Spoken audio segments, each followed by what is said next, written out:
Assalamualaikum warahmatullahi wabarakatuh. Perkenalkan, nama saya Misita dari Prodi PAI. Di sini saya sedikit ingin menjelaskan tentang ilmu filsafat, apa itu ilmu filsafat, dan menjelaskan apa yang dimaksud dengan aksiologi dalam filsafat yang bersumber dari buku Pengantar Filsafat yang ditulis oleh Bapak Muhammad Hamdi, Ibu Fitriani, dan Ibu Nori Nopitasari. Baiklah, di sini saya ingin menjelaskan apa itu ilmu filsafat. Pengertian dari ilmu filsafat, filsafat berasal dari kata Yunani filosofis. Dalam bahasa Arab, falsafi. Dalam bahasa Yunani, kata filosofia itu merupakan kata majamu yang terjadi dari philo dan sofis. Philo artinya cinta dan sofia artinya kebijaksanaan. Bijaksana berarti pandai, tahu dengan mendalam atau ingin tahu dengan lebih mendalam. Jadi filsafat berarti cinta kepada kebijaksanaan. Padjawijatna 1978 halaman 1. Filsafat dalam artian Arab adalah pengetahuan dan penyelidikan dengan menggunakan akal budi mengenai sebab-sebab, asas-asas, hukum-hukum, dan sebagainya dalam segala sesuatu yang ada di alam semesta, tentang kebenaran dan arti dari keberadaannya itu. Sedangkan filsafat ilmu diartikan sebagai analisis prosedur-prosedur dengan metode-metode dengan logikanya terhadap penjelasan ilmiah. Dengan demikian, filsafat berbeda dengan filsafat ilmu. Namun demikian keduanya sulit dipisahkan. Filsafat merupakan dasar bagi filsafat ilmu. Filsafat bersangkutan dengan pengetahuan, sedangkan filsafat ilmu bersangkutan dengan ilmu sains. Ilmu adalah pengetahuan, tetapi tidak semua pengetahuan adalah ilmu. Dengan demikian jelas berbeda, namun menjadi satu kesatuan atau satu keutuhan. Kaitan antara filsafat dengan filsafat ilmu sering diibaratkan bahwa filsafat umpamanya pasukan marinir yang membuka medan, sedangkan filsafat ilmu umpamanya dengan pasukan artileri yang menyusun strategi pertempuran untuk penyerangan. Perumpamaan ini dikemukakan oleh Wildran Rahmat C. 2011 halaman 8, selengkapnya dikutip sebagai berikut. Filsafat dapat diibaratkan pasukan marinir yang merebut pantai untuk mendaratan pasukan infanteri. Pasukan infanteri ini adalah sebagai pengetahuan diantaranya adalah ilmu. Filsafatlah yang memenangkan tempat berpijak bagi kegiatan keilmuan. Setelah itu, ilmulah yang memperoleh gunung dan merambah hutan. Menyempurnakan kesenangan ini menjadi pengetahuan menjadi diandalkan. Setelah penyerahan dilakukan, maka filsafat pun pergi. Dia kembali menjelajah laut lepas, berspekulasi dan meneretas. Filsafat adalah marinir yang merupakan pionir, bukan pengetahuan yang bersifat merinci. Filsafat menyerahkan daerah yang sudah dimenangkannya kepada ilmu pengetahuan lainnya. Selanjutnya, pengertian aksiologi. Aksiologi, ilmu pengetahuan yang merupakan produk kegiatan berpikir manusia, adalah wahana untuk meningkatkan kualitas hidupnya dengan jalan menerapkan pengetahuan yang diperolehnya.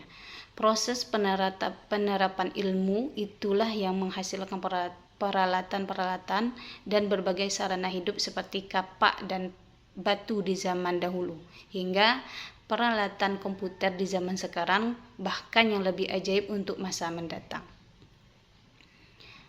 Meskipun demikian, pada hakikatnya upaya manusia dalam memperoleh pengetahuan didasarkan pada 3 pangkalan masalah, yakni apa yang diketahui, bagaimana cara memperolehnya, dan bagaimana nilai pengetahuannya. Masalah yang terkait ini yaitu nilai ilmu pengetahuan berkenaan dengan aksiologi. Karena menarik untuk dikaji apa yang dikandung dalam ilmu pengetahuan dan kaitannya dengan aksiologi, pertimbangan nilai serta hal lain yang terkait dengannya. Aksiologi secara etimologis berasal dari bahasa Yunani axios yang berarti bermanfaat dan logos yang berarti ilmu pengetahuan atau ajaran. Secara istilah, aksiologi adalah ilmu pengetahuan yang menyelidiki hakikat nilai ditinjau dari sudut kefilsafatan. Sejalan dengan itu, Sarwan 1994 menyatakan bahwa aksiologi adalah studi tentang hakikat tertinggi, realitas dan arti dari nilai-nilai kebaikan, keindahan dan kebenaran. Dengan demikian, aksiologi adalah studi tentang hakikat tertinggi dari nilai-nilai etika dan estetika. Dengan kata lain, apakah yang baik atau bagus. Definisi lain mengatakan bahwa aksiologi adalah suatu pendidikan yang menguji dan menginteraksikan semua nilai dalam kehidupan manusia dan menjaganya, membinanya di dalam kepribadian. Dengan demikian, aksiologi adalah suatu cabang filsafat yang mempelajari tentang nilai-nilai atau norma-norma terhadap suatu ilmu. Berbicara mengenai nilai, dapat dijumpai dalam kehidupan seperti kata-kata adil dan tidak adil, jujur dan curang. Semua itu mengandung penilaian karena manusia yang dengan perbuatannya berhasrat mencapai merealisasikan nilai. Nilai yang dimaksud adalah suatu yang dimiliki manusia untuk melakukan berbagai pertimbangan tentang apa yang dinilai. Secara singkat dapat dikatakan perkataan nilai kiranya mempunyai macam-macam makna, seperti mengandung nilai artinya berguna. Kedua, merupakan nilai artinya baik atau buruk atau indah. Ketiga, mempunyai nilai artinya merupakan objek keinginan, mempunyai kualitas yang dapat menyebabkan orang mengambil sikap, menyetujui atau mempunyai sifat nilai tertentu. Keempat, memberi nilai artinya menggapai suatu sebagai hal yang diinginkan atau sebagai hal yang menggambarkan nilai tertentu. Nilai ini terkait dengan nilai estetika dan etika. Nilai etika adalah teori perbuatan manusia yang ditimbang menurut baik atau buruk dan tentang hak dan kewajiban moral. Sedangkan nilai estetika adalah telaah filsafat tentang keindahan serta keindahannya dan tanggapan manusia terhadapnya. Dalam etika, nilai kebaikan manusia menjadi sentral persoalan karena menyangkut tanggung jawab, baik tanggung jawab pada diri sendiri, masyarakat, dan alam maupun terhadap hutan dan terhadap Tuhan. Ilmu pengetahuan pun mendapatkan pedoman untuk bersikap penuh tanggung jawab bagi tanggung jawab ilmiah maupun tanggung jawab moral. Tanggung jawab ilmiah adalah sejauh mana ilmu pengetahuan melalui pendekatan metode dan sistem yang dipergunakan untuk memperoleh kebenaran objektif, baik secara koheren, idealistis, koresponden, realistis maupun secara pragmatis empiris.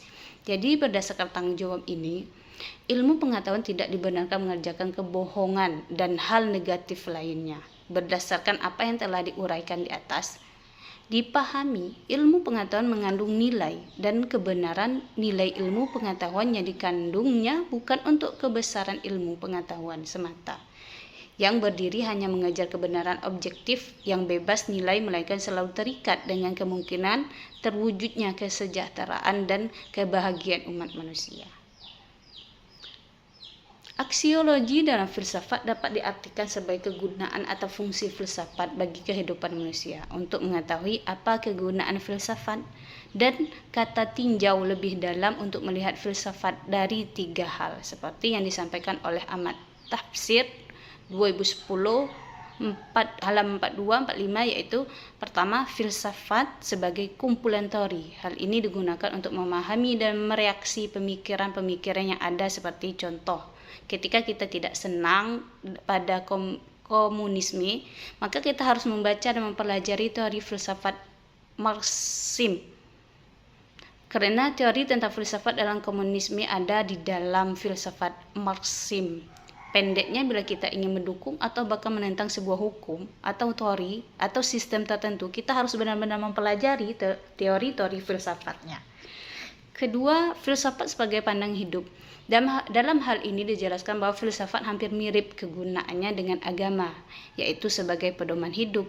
Artinya bahwa filsafat berisi ajaran-ajaran yang harus dijalankan. Perbedaan dengan yang poin pertama bahwa bila filsafat sebagai kumpulan teori yang bisa atau tidak bisa kita terima. Sedangkan di sini filsafat diterima sebagai teori yang dicari kebenarannya dan kemudian dijalankan dalam kehidupan.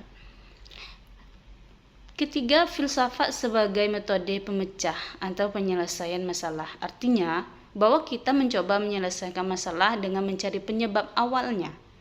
Lalu kemudian sesuai dengan sifat filsafat itu sendiri, menuntaskannya secara mendalam dan universal. Berikutnya, teori nilai menurut idealis.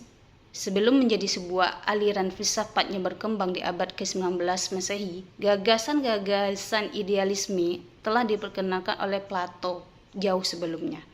Secara historis, idealisme telah diformulasi dengan jelas dan diintrodusir oleh Plato pada abad ke-4 sebelum Masehi. Dengan gagasan-gagasan dan pemikiran filosofi tersebut, akhirnya Plato dijuluki dengan bapak idealis.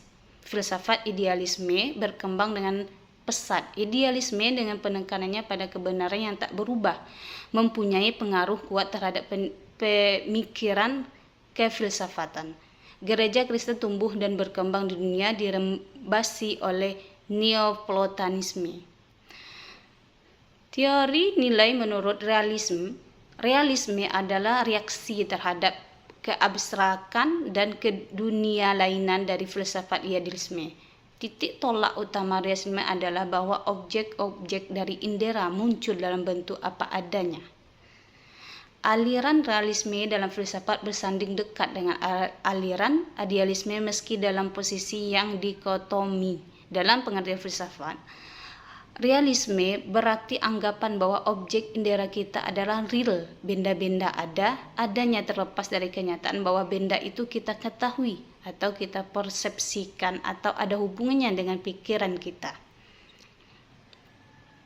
Titus 1948 halaman 328, realisme menegaskan bahwa sikap common sense yang diterima orang secara luas adalah benar. Artinya bahwa bidang alam atau objek fisik itu adalah tak bersestandar kepada kita, dan bahwa pengalaman kita tidak mengubah fakta benda yang kita rasakan. Sampai di situ pengetahuan saya tentang filsafat, semoga bermanfaat. Wassalamualaikum warahmatullahi wabarakatuh.